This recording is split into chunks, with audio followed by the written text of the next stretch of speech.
오늘 처음 나오시는 분이 아니면 저희가 출애굽기를 순서대로 살펴보고 있음을 알고 계실 겁니다. 주보에도 분명히 출애굽기 강해라고 되어 있는데 로마서를 읽었습니다. 그 이유는 우리가 지금 10가지 재앙을 살펴보고 있는 찰나인데 오늘의 로마서 말씀과 이렇게 견주어 보면 10가지 재앙이 어떤 의미를 갖는지, 그리고 그것이 하나님 앞에서 어떤 의미인지를 좀 더 분명하고 입체적으로 알 수 있기 때문에 잠시 로마서로 왔습니다. 그래서 이건 로마서 1장 말씀의 어떤 자세한 강해는 되지 못할 겁니다. 왜냐하면 출애굽기를 좀 더 이해하기 위한 관점에서만 살펴볼 것이기 때문에 그렇습니다. 궁금하신 점은 차후에 기회가 있으리라 생각이 되는 가운데 오늘 로마서 말씀을 살펴보므로 우리가 출애굽기를 이어서 보는데 또 하나님의 큰 역사를 보는 데 있어서 신앙적 조망이 있게 되기를 바랍니다. 그러한 가운데 오늘 첫 번째로 여러분께 드리고 싶은 말씀은 이겁니다. 저는 기린을 좋아합니다. 난데없죠. 출애굽기 강했는데 로마서를 보지 않나, 갑자기 기린 얘기를 하지 않나. 기린을 좋아합니다. 기린에 대해서 굉장히 이렇게 탄성을 자아낸 일이 있어요. 아무것도 아닌 것 같은데 기린을 잘 보면 기린은 물을 마실 때 다리를 벌리고 마십니다. 무릎을 꿇는 것도 아니고 다리를 벌리고 마십니다. 기린마다 기린의 키에 따라서 벌리는 각도가 다 달라요. 여기에 기가 막힌 비밀이 숨어 있습니다. 사실 기린은 굉장히 키가 크죠. 굉장히 키가 큽니다. 애도 3m니까. 그죠? 애도 3m고, 크면은 7m, 8m, 아주 큰 길이는 10m까지 되니까 아주 이 길이는 큽니다. 자, 그렇게 큰데 또 그렇게 순진한 얼굴을 할 수 있어서 매력을 더하는데, 가만 생각하다 보니까 너무 대단한 거예요. 무엇이? 기린의 심장이. 이게 중간부터 머리까지 쏘아 올린다 하더라도 심장에서 피를 머리끝까지 쏘아 올리는데 3, 4m는 수직으로 쏘아 올리는 거 아닙니까? 근데 그게 도달하는 거 아닙니까? 근데 도달할 뿐만 아니라 휘감고 내려와서 한 바퀴 또 도는 걸 1분에 몇십 번 합니다. 90번 이상. 그러니까 그 심장의 강력함은 얼마나 강력할까요? 그 궁금했어요. 감사한 건 이런 걸 또 궁금해하시는 과학자들이 계셔서 그 심장에 예측되는 힘으로 펌프를 만들어 봤습니다. 그랬더니 말하자면은 그렇게 펌프를 만들어 보니까 그게 나오는 거야. 여러분 이제 다들 그래도 분당 많이 오셨을 테니까 율동공원에 그 여름에 쫙 10m 올라가는 그 분수 있죠. 그거만큼의 위력이 심장에 심겨져 있는 겁니다. 쫙. 굉장한 압력이죠. 굉장한 기능이죠. 근데 그게 저는 갑자기 덜컥 겁이 나는 겁니다. 왜냐하면 심장이 머리로 피를 쫙쫙 1번에 몇십 번씩 쏟아붓는데 그 압력 그대로 머리를 숙인다? 그럼 머리가 터지는 거 아닌가? 물을 마실 때. 그 압력이 쏟아지면 터지진 아주 과장했습니다.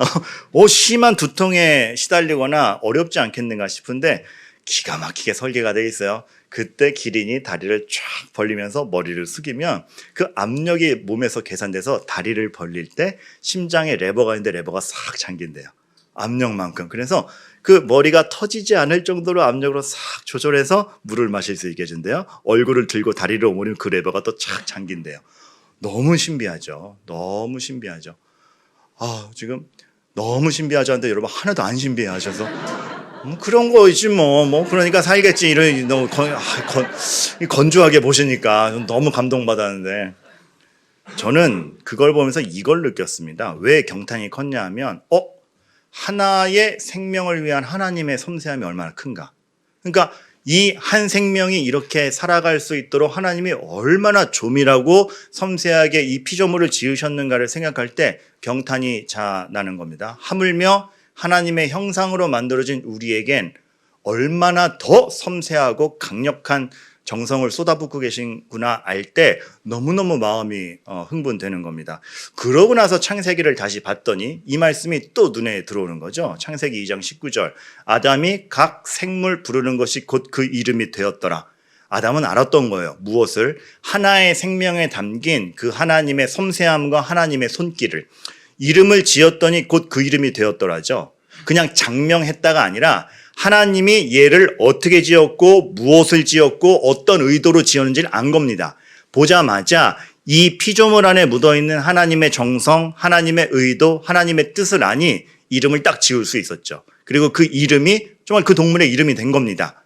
하나님이 그걸 허용하셨고 그만큼이나 아담은 하나님과 통해 있었습니다. 죄 없던 시절에. 하나님의 의도를 알고 하나님의 마음을 알고 하나님의 계획을 알아서 동물의 이름을 지을 수 있었고 피조세계에는 그만큼 하나님의 지문이 묻어 있었고 말하자면 모든 피조세계에 하나님의 정성, 하나님의 섬세함, 하나님의 지혜가 숨어 있는 겁니다. 죄 없던 시절에는 그걸 보고 알아보는 겁니다. 그걸 알아보는 것을 통해서 이름을 지으며 하나님께 영광을 돌리자 또 허락하시고 화답하는 게 하나님. 너무 멋있었던 세상이에요. 제가 기린을 보면서 그 섬세함을 보면서 감동을 했던 건 그 자체의 기가 막힘보다 이것이 창조였구나. 하나님이 만드신 세상이었고 그 안에서 이렇게 재밌게 소통할 수 있었구나입니다. 그런데 죄로 인해서 그 하나님과의 관계가 단절되니 하나님의 의도에 관심도 없고 하나님의 마음에 공감치 못하며 하나님의 계획보다는 내 계획대로만 사니 도처에 깔린 하나님의 메시지를 듣지 못하고 심지어 성경을 통해서 하나님께서 분명히 말씀하시나 죄로 인해서 눈이 가리워진 우리를 깨우쳐 주고자 성경을 주셨으나 그것을 또한 읽지 않는 우리를 보면서 우리가 얼마나 하나님께 멀어져 있는가를 너무나 여실히 보게 되는 겁니다.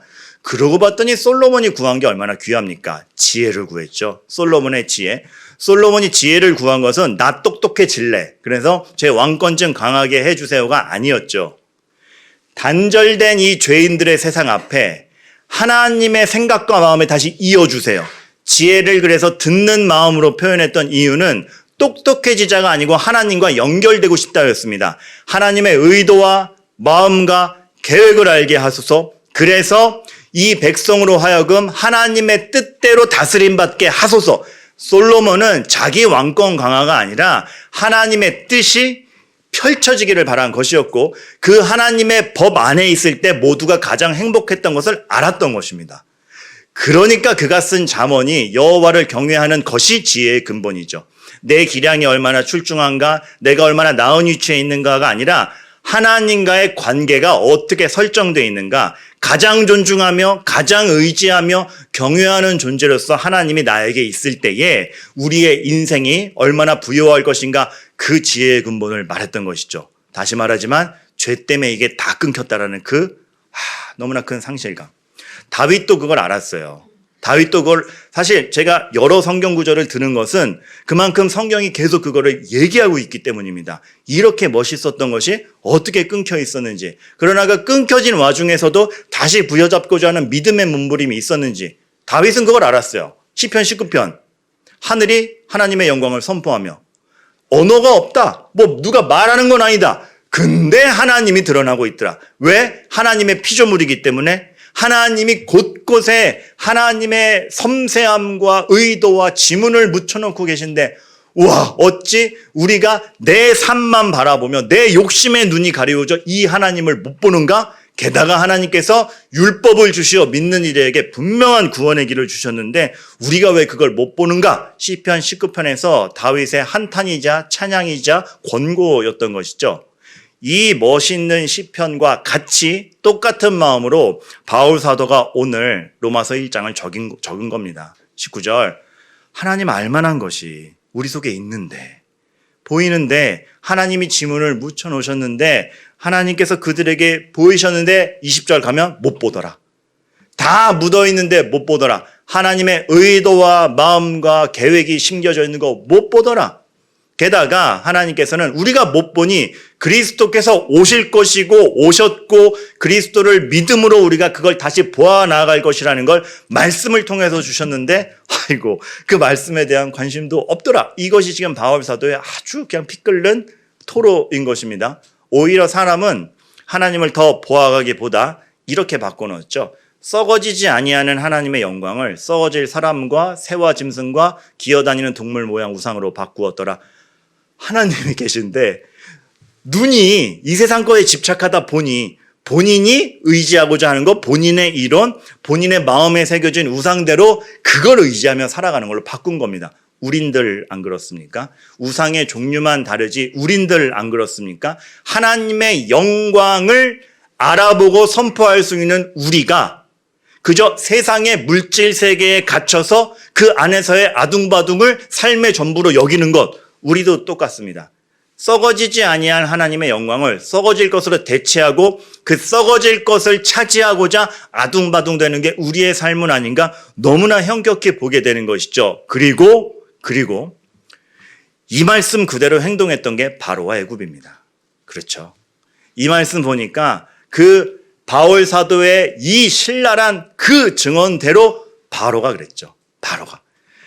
나일강을 하나님이 만드셨는데 나일강을 신으로 삼아서 농업의 신이요.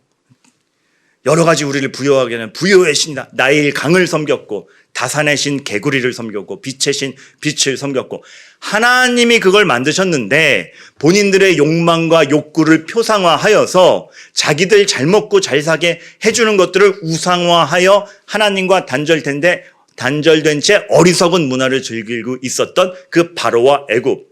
모세가 처음 찾아갔을 때 여호와가 백성을 보내라 한다 하자 건방지게 여호와가 누군데 내가 신이야. 네. 이럴 정도밖에 안 됐던 바로와 애굽. 로마서 1장 23절 말씀과 똑같죠. 거기에서 하나님께서 10가지 재앙을 통해서 분명히 보여주시는 겁니다. 니네가 지금 자랑하고 있고 니네가 의지하고 있는 썩어질 그 모든 우상이 아니라 썩어지지 아니하는 하나님의 영광을 내가 보여주마. 내가 진짜 하나님이다. 나일강이 신이라고 나일강을 핏빛되게 하는 창조자 된 나를 봐라. 개구리가 다산의 신이라고 있다가도 없게 하는 나를 봐라. 빛의 신이라고 빛을 만들고 흑암으로도 만들 수 있는 나를 봐라. 하나님이 10가지 재앙을 보여주신 것은 당해봐라 이것이 아니라 썩어질 영광을 쫓아가는 인간 세계에 오셔서 진짜 썩어지지 아니하는 진정 하나님의 영광이 무엇인지를 보여준 것이었습니다. 다시금 하나님의 영광을 보여주신 것이 10가지 이적입니다. 마지막 10번째 재앙을 보기 전에 제가 이 말씀을 굳고 보고자 한 것은 여태까지 9가지에 이루어진 재앙이 싸워서 이겼다 바로야 당해봐라 이것이 아니라 하나님이 얼마나 원대한 작업을 해가시는지를 보기 위함이었어요. 하나님께서는 단순 지금 애굽과의 이집트와의 전쟁을 하는 게 아니라 하나님께 끊겨서 썩어질 것을 바라보며 살아가는 인간 세계에 진짜 썩어지지 아니하는 하나님의 영광, 정말 지문처럼 묻어있는 모든 피조 세계에 깔려있는 아버지 하나님의 섬세함, 그리고 그것이 구원의 길로 인간에게 주어지고 있음에 대한 그 역사, 그로 인도하시기 위해서 진짜가 뭔지를 보여주시려고 하신 것이 바로 이 10가지 이적이었던 것입니다. 그래서 저는 오늘만큼은 10가지 재앙이라고 표현하지 않습니다. 10가지 이적이라고 표현합니다. 왜냐하면 단순 재앙이 아니었고 죄인들에게 보내는 경고이자 하나님으로서의 애타는 메시지였기 때문에 그렇습니다. 보이고자 하는 건 봤지, 내가 세지, 니네들 당했지 이것이 아니라 누가 진짜 하나님인지 애타는 메시지로 보내니 이 경고를 받아들이고 돌아오라. 이스라엘 백성들은 내가 진짜 하나님을 확신하라. 이거였던 것이죠. 10가지 재앙을 통해서 이적을 통해서 강화됐던 것은 그래서 하나님의 의도를 알고 하나님의 마음을 알고 하나님의 계획을 알자라는 메시지였고 그것에 따라서 모세도 첫 번째에 비해서 점점 오면 그 태도가 달라지죠. 왜 담대해지는가? 왜 그 바로 앞에서 하나님 말 안 듣잖아요. 우왕좌왕되던 모세가 어찌 이렇게 담대한 모습으로 점점 바뀌어가는가? 하나님을 알았기 때문에 그렇습니다. 이 재앙을 통하여서 오히려 분명하게 보이는 하나님을 알았기 때문에 그렇습니다. 그리고 성경을 잘 읽어보시면 다시금 이 10가지 이적이 펼쳐지는 문장들을 보면 하나님께서 중간중간 말씀하시지 않습니까? 내가 이 이적을 펼쳐서 아주 그냥 화끈하게 보여줄게. 이것이 아니라 이로 말미암아 그들이 여호와가 누구인지 알게 하려 함이니라 라는 의도가 곳곳에 숨어 있는 걸로 봐서 죄인에게 보내는 애타는 메시지였던 것이죠. 근데 바로가 그걸 거부하는 겁니다. 얼마나 큰 거부입니까? 단순히 말을 안 들은 정도가 아니고 이 메시지를 거부하는 겁니다. 바로가. 그렇기 때문에 우리가 오늘 살펴보려다가 잠시 쉬는 다음 주에 살펴보게 될 출애굽기 11장에서 그 바로의 상태를 이 거부를 그냥 거절이라고 표현하는 게 아니고 완악하였다 표현하는 것이죠. 그래서 바로는 완악한 겁니다.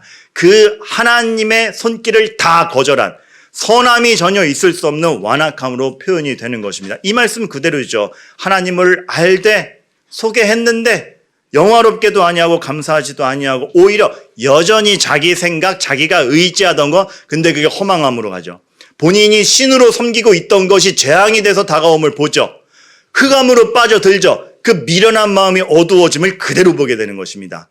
거기서라도 돌아왔어야죠. 진짜를 깨달아서. 나중에 누차 말씀드리지만 출애굽할 때에 같이 따라가는 이방 민족이 있죠. 이들은 이스라엘 백성이 아니었지만 재앙 중에서 깨달은 것입니다. 진짜 하나님이 여기 있구나. 그것이 있었어야죠. 그러나 바로는 끝까지 거절합니다. 오늘 로마서 말씀에서 읽진 않았지만 24절에 그래서 그 말씀이 있습니다. 이렇게까지 확연하고 이렇게까지 보이셨고 사실은 하나님께서 모든 만물을 통하여 이렇게 인간에게 설득하고 계신데 그거를 끝까지 거절하는 자에게 어떻게 한다? 내버려 두사. 여러분, 내버려 둔다는 거 너무 상실이 큰 겁니다. 하나님의 은혜가 개입되지 않았다? 내버려 둔다? 자유로운 게 아니고 끔찍한 겁니다. 바로가 그런 상태에 도달했던 것이죠. 우리가 하나 오해할 것은 바로에 대한 표현이 바로가 마음을 강팍하게 먹었더라 이런 표현도 있지만 하나님이 바로의 마음을 강팍하게 했더라라고 하니까 마치 바로가 중간에는 이렇게 그래도 하나님 한번 믿어봐. 그런데 하나님이 이렇게 안 돼, 너는 악역이야 이렇게 해서 막은 것처럼 오해하시잖아요. 그게 그 표현이 아니라 바로가 하나님의 손길을 거부하니 내버려 두셔서 더 그 완악한 마음이 깐깐해지게 했더라의 의미입니다. 내버려 두사의 다른 표현인 것이죠. 내버려 두면 너무 냉정하지 않아요?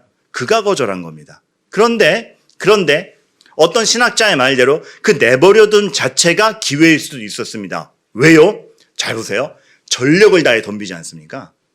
바로는 전력을 다해 덤빕니다. 하나님에 대한 일말의 순종의 마음 없이 자기 모든 것 동원해서 끝까지 덤비고 전력을 다해서 덤빕니다. 그런데 지죠. 그런데 진다라면 너무나 100% 명확하게 깨닫죠. 무엇이? 내가 가진 게 힘이 아니고 이가 진짜 하나님이구나를 깨달을 수 있는 통로였죠. 사실은 안 갑니다. 얼마나 인간의 죄라는 것이 끝까지 오만하고 교만한지. 사실 내버려 두는 게 기회가 된다는 걸 우리가 이 인물을 통해서 보지 않습니까? 3번 부인할 것이다. 부인하도록 내버려 두시죠.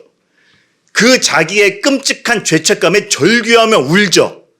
그래서 베드로가 인생이 끝났다? 아니죠. 그래서 내 힘으로 내가 주님을 쫓아갈 수 없구나를 깨달아 주님이 부활하며 오셨을 때 다시 주님께 가서 고백하지 않습니까? 고백의 농도가 달라지죠. 다 주를 버릴지라도 나는 버리지 않겠나이다. 자기 확신, 자기 실력이 아니라 내가 주를 사랑하는 줄 주께서 하시나이다. 주님께로 전적인 의지를 해가는 삶으로 바뀜.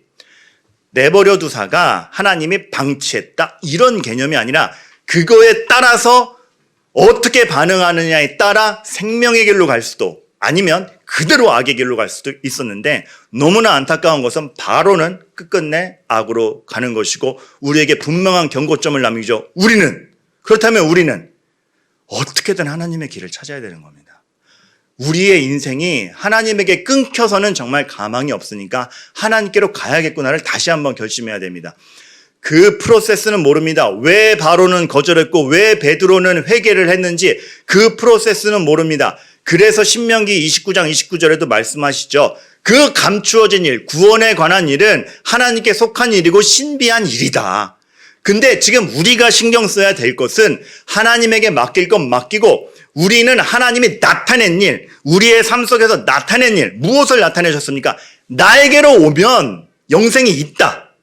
나에게로 오면 흑암을 벗어날 수 있다. 그 나타난 일에서 충성을 다하고 하나님을 선택하는 것이 우리의 삶이어야 되는 것. 그리고 감추어진 일도 지금 우리가 이해 못해서 그렇지 고린도전서 13장 말씀처럼 희미하게 보는 게 지금의 시절이라 하나님께서 다 보여주지 아니하시지만 선명하게 볼 날이 있을 때 참으로 하나님이 맞았구나. 하나님의 뜻이 이랬고 우리가 이랬구나를 알게 되는 것이죠. 그것을 명확히 알기 전까지 나타난 일, 하나님께서 우리에게 말씀으로 보여주시고 우리에게 구원의 길로 제시한 것을 쫓아가는 그 성실과 충성 가운데에서 하나님은 우리 삶을 부유하게 하시는 겁니다. 그래서 교회가 무엇을 더 선명히 해야 되는가가 나타나는 것이고 우리의 삶의 태도가 베드로가 되냐 바로가 되냐 한 끗 차이입니다. 어떤 한 끗? 하나님을 어떻게 대하고 여기고 있는가에 따라 그 태도가 나온다는 것이죠. 그래서 다시금 말씀드리지만 우리의 항상의 초점과 우리가 경계하고 바라봐야 될 것, 나는 하나님을 어떻게 여기고 하나님을 누구로 알고 있으며 하나님과의 그 끊어진 관계가 그리스도로 말미암아 다시 회복되고 구원의 길로 갈 수 있다는 걸 아느냐. 너무 기본인데 너무 관심 없어 하는 것이고 실제로 우리 삶에 나타나야 되는 겁니다. 성경은 그것을 늘 보여줍니다. 우리의 모든 행동이 하나님을 어떻게 여기느냐의 반영인지. 예를 들어 달란트 비유가 그렇죠. 달란트 비유를 보면 주인이 화내는 포인트가 너 왜 이윤 안 남겼어가 포인트가 아닙니다. 지금의 표정들이 그거 아니었어요? 아닙니다. 잘 보면 주인이 화내는 포인트는 마태복음 24장 24절에 있습니다. 종이 주인에게 이렇게 대들죠. 당신은 굳은 사람이라 할 때 주인의 분노가 터집니다. 당신 못된 사람이에요, 주인. 아이고 어디 그냥 종한테 돈 맡겨서 이자 노름이나 하려고. 내가 당신 그런 줄 알고 그게 돈 욕심이 있는 줄 알고 내가 괜히 원금까지 까먹으면 욕먹을까 봐 땅에 묻었나이다. 이게 종의 말이었습니다. 아무 이윤도 남기지 못한 종의 이윤을 남기지 못함이 분노의 지점이 아니라 주인을 악하게 여겼다라는 것. 주인의 마음과 의도와 주인의 뜻이 무엇인지 몰라봤다는 데에서 분노가 터지는 거죠. 그래서 칭찬받는 종들도 누가 이윤을 많이 남겼으니 칭찬해 주는 게 아니라 이윤을 남겼으니 칭찬하는 게 아니고 이윤을 남기려 애썼음에 칭찬하는 것이죠. 착하고 충성됨에 칭찬을 하는 것이죠. 그리고 마태복음 24장의 비유부터 보면 종들이 하는 일이 뭐다? 주인이 어떻게 자기의 가족들을 때에 따라 알맞게 먹이느냐? 그거를 위해서 내가 무엇을 준비해야 하는가가 종의 마음입니다. 그저 재산 불리기가 아니라 주인의 선한 사업을 어떻게 주변까지 퍼뜨릴 것이냐라는 마음에서 애씀이었던 것이죠. 즉 이윤의 문제가 아니라 주인의 마음을 아는가, 주인의 선함을 아는가, 주인의 계획을 아는가에서 향방이 갈렸던 것입니다. 그렇기 때문에 칭찬받는 것도 착하고 충성되며 보상도 나의 기쁨에 참여하라죠. 다른 것이 아니라 그것입니다. 주인을 선하게 여기며 주인의 계획과 뜻을 알고 있는 자가 그 믿음이 있을 때 지금 어떻게 행동하는가? 하나님을 누구로 알고 있으며 하나님의 선함과 하나님의 계획을 알고 있을 때 오늘 내가 어떻게 처신하는가? 좌절 가운데에서도 그런 하나님이기 때문에 다시 매달려 울며 매달리는 베드로인가? 그런데 끝까지 당신 악한 하나님이라 자기 자존심 내세우면서 끝까지 반항하는 바로인가? 여러분, 하나님을 어떻게 알고 있냐에 따라서 반응하는 인간인데 그 인간의 그 반응의 향방, 우리의 삶을 결정합니다. 우리는 그 은혜를 사모해야 되고 하나님 앞에 그 믿음이라는 것이 단지 교양 활동이 아닌 걸 알아야 됩니다. 그리고 그러할 때에 그러한 우리들을 통해서 하나님의 해나가시는 일이 너무 놀랍습니다. 그저께 새벽기도 때 그래서 제가 이런 말씀 드렸죠. 우리가 빛이라 할 때 빛으로 쫙 번져가면 무엇인가? 사실은 이스라엘부터 주님께서 그렇게 조직하셨습니다. 출애굽시켜서 모세를 통하여 이스라엘을 조직할 때에 먼저 이거 하시죠. 너희 각 지파에서 지혜와 지식이 있고 인정받는 사람들 택해서 수령으로 세워라. 그래서 1000명단위, 100명단위, 10명단위, 1000부장, 100부장, 10부장 세워라라고 하죠. 이것이 단지 감투 줄게. 야, 이거 조직 좀 만들어봐. 이거 아닙니다. 그 사람들을 1000명에 한 명씩, 100명에 한 명씩, 10명에 한 명씩 세워서 뭐하라 그럽니까? 하나님의 뜻대로 재판해라. 누군가를 이렇게 판단하라는 얘기가 아니라 하나님의 법대로 그들의 삶이 누구도 억울함 없이 살 수 있도록 해줘라. 타국인에게도 그를 할지라. 빈부의 격차에 따라서 판단이 흐려지면 안 된다. 절대 하나님의 뜻대로 돼야 된다.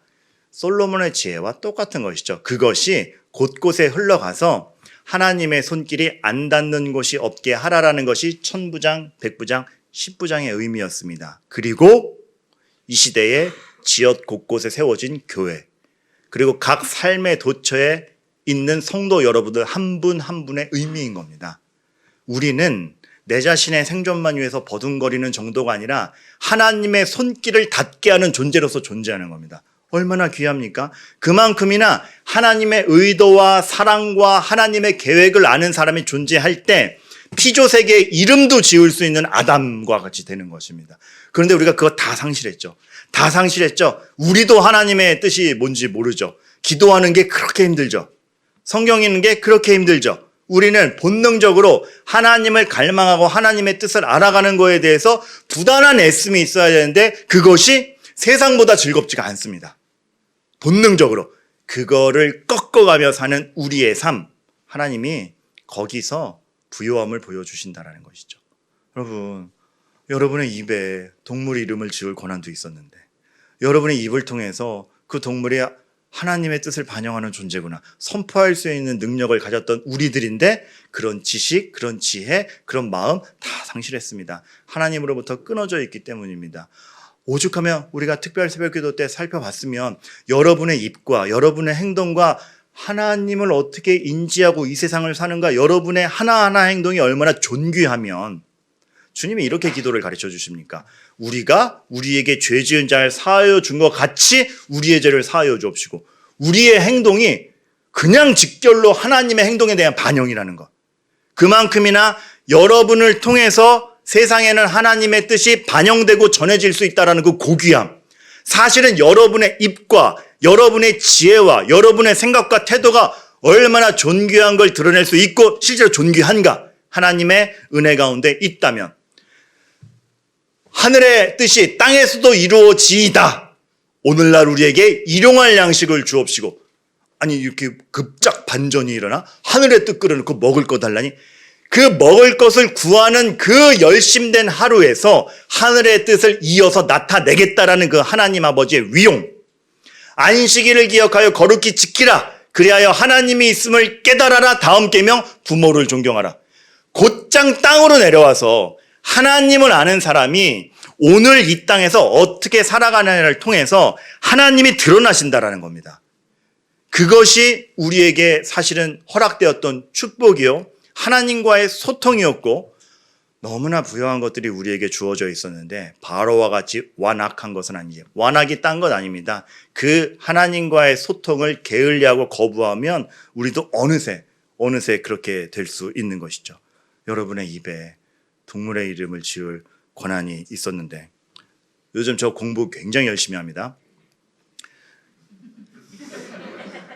발성 연습하러 굉장히 열심히 하는 건 아닌데 또 하나 열심히 하는 게 뭐냐면 한 2, 3년의 향방을 두고 프로젝트를 갖고 열심히 공부하는 게 있는데 무엇이냐면 이 시대의 법이요, 이 시대의 세계관이요, 이 시대의 정서요, 문화입니다.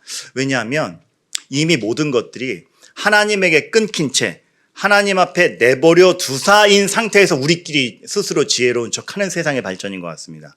하나님이 존귀히 대접받지 못하고 하나님이 없는 가운데 모든 것들이 발전되고 있습니다. 그러기에 각기 자기 소견에 옳은 대로 말하여서 마치 많은 이론가들이 있는 것 같지만 결국 정답은 없고 혼란 없는 세계, 자기 가치, 자기 권리, 많은 것들이 발전되는 것 같지만 결국 하나님의 창조 원리로부터는 멀어지는 세상이 펼쳐지고 있고 그것이 당연한 것처럼 점점 인식되고 있고 공론화되고 있는 이 시대에 우리가 어떻게 하나님의 뜻과 지혜를 여전히 설파할 것인가?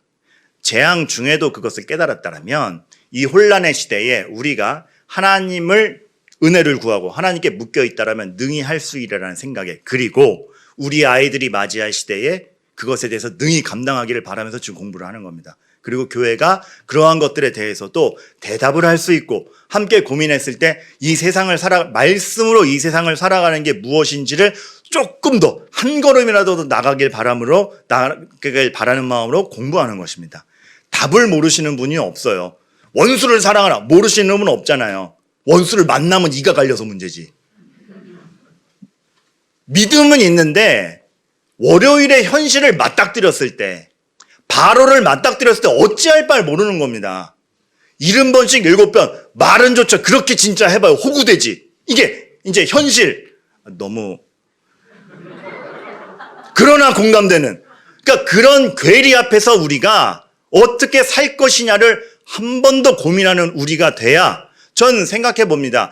30년 뒤에 제 딸이 제 나이가 되었을 때 제가 누린 부요함만큼 얘도 부요함을 누리겠는가? 아차하면 아닐 수 있을 것 같아요. 영국이 100년 전에 90%가 기독교인이었는데 지금 0.5%인 걸 보면 아차하는 순간에 고민, 이게 떨어진 데는 교회가 재정이 없었다, 뭐가 없었다, 다 아니에요. 말씀이 말씀답게 선포 안 됐어요. 하나님과의 관계가 끊겼어요. 프로그램은 많아졌는데 하나님 말씀 제대로 선포되지 않았어요. 우리가 뭘 해야 될 건가? 여기서 정말 우리가 어떻게 하나님을 여기고 있고 하나님을 알아가는가?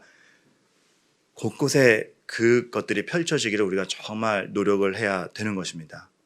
오랫동안 뭐 중간중간 말씀드린 적도 있지만 저는 장애인의 집이나 어떤 미혼모의 집 이런 데 봉사를 많이 다녔습니다. 근데 다녀보면 그들의 인생을 그냥 주어진 환경에서 결정을 해버려요.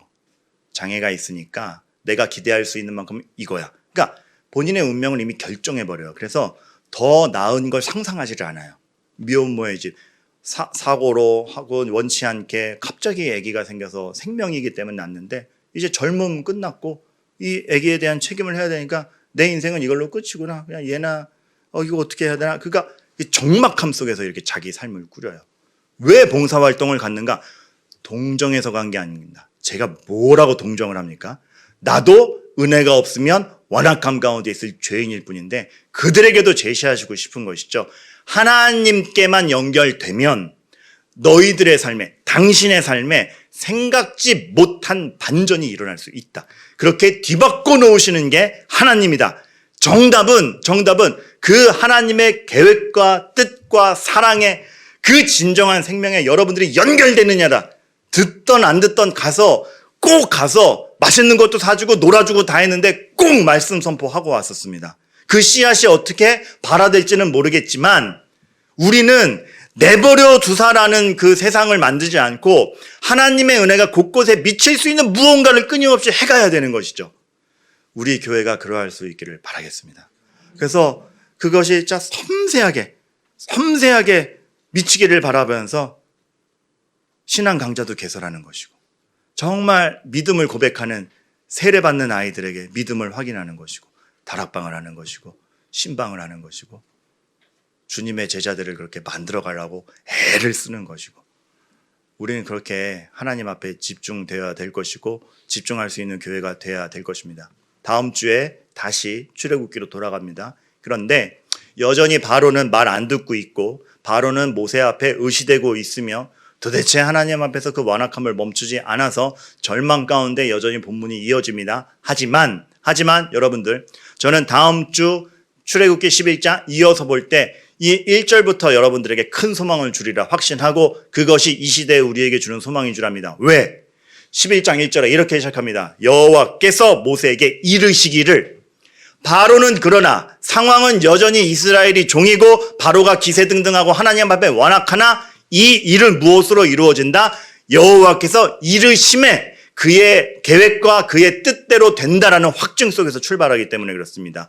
거기서 모세의 선택은 바로에게 빌붙거나 항복하거나가 아니라 하나님 붙들면서 하나님 길로 가는 것입니다. 하나님께 공감하고 하나님의 사랑과 계획을 알고 말씀으로 세상을 창조하신 하나님이 이르시니 이 구원이 이루어질 거라는 걸 확증하면서 가는 것 모세요, 교회요, 우리일 것입니다.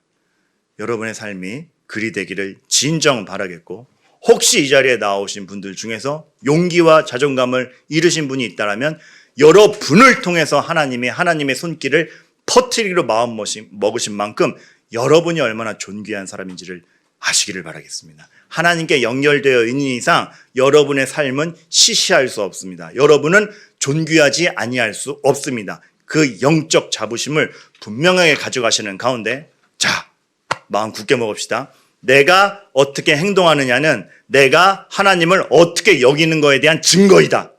이거 알고서 내일부터 우리 한 걸음 갑시다. 정말 그걸로 한 걸음 갑시다. 고민합시다. 저도 답을 다 모릅니다. 그러나 고민해야 우리가 고민해놔야 30년 뒤에 우리 자녀들에게 답이 갈 겁니다. 그리고 교회가 무너지지 않을 겁니다. 그렇게 하나님은 역사를 이어가실 것이기 때문에 우리는 지금 고민할 것입니다.